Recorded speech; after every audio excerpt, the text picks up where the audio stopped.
সমস্ত মানবকে তোমার মধ্যে একত্রিত করা হবে এবং তোমার মাঝখানে তোমার পাশে যে মহাসমুদ্র প্রবাহিত সেই ফোরাত সমুদ্র সম্পর্কে বুখারী রওয়ায়াত পেয়েছি।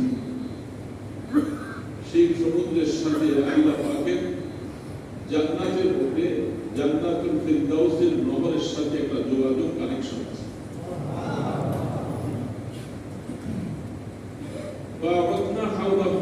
যেহেতু তার আশপাশে সর্ব জায়গায় আল্লাহ পাকের ঘোষণা অনুযায়ী তিনি সেখানে অগণিত বরকত রেখেছেন, বরকত সেখানে অবতরণ করছে। এখন কোরআন শরীফে তার কথাগুলি সূরা বনী ইসরাঈলের মধ্যে আছে। সেখানে প্রায় ৬টা-৭টা ঘটনার কথা লিখেছে লম্বা বিস্তার। হযরত সুলাইমান আলাইহিস সালামের মাধ্যমে আল্লাহ পাক সেই ঘরটাকে নির্মাণ করেন এবং এত বলি মুক্তা জবরদস্ত হীরা ইত্যাদি খচিত সুন্দর করে সেখানে বাইতুল মাকদাসকে তৈরি করছে। সেই বাইতুল মাকদাস সেই ঘরটা সুলাইমান আলাইহিস সালাম থেকে তার ইন্তেকালে দীর্ঘ প্রায় ৪০ বছর পরে সেই বনী ইসরাঈল গোত্ররা তারা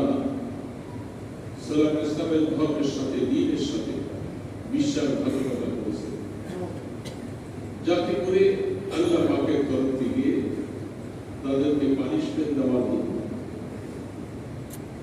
পাশের অন্যান্য রাষ্ট্র প্রধানদেরকে ক্ষমতা দিয়েছে, তারা সেটাকে জবরদখল করে নিয়ে গেছে।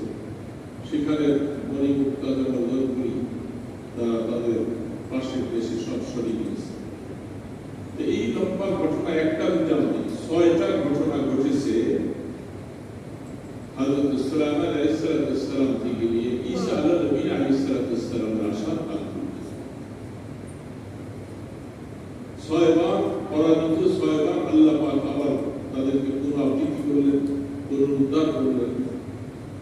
এবং কোরআনের শব্দটা হলো তোমরা যতবার নাফরমানি করবা আল্লাহর তরফ থেকে তোমার উপর পানিশমেন্ট হবে।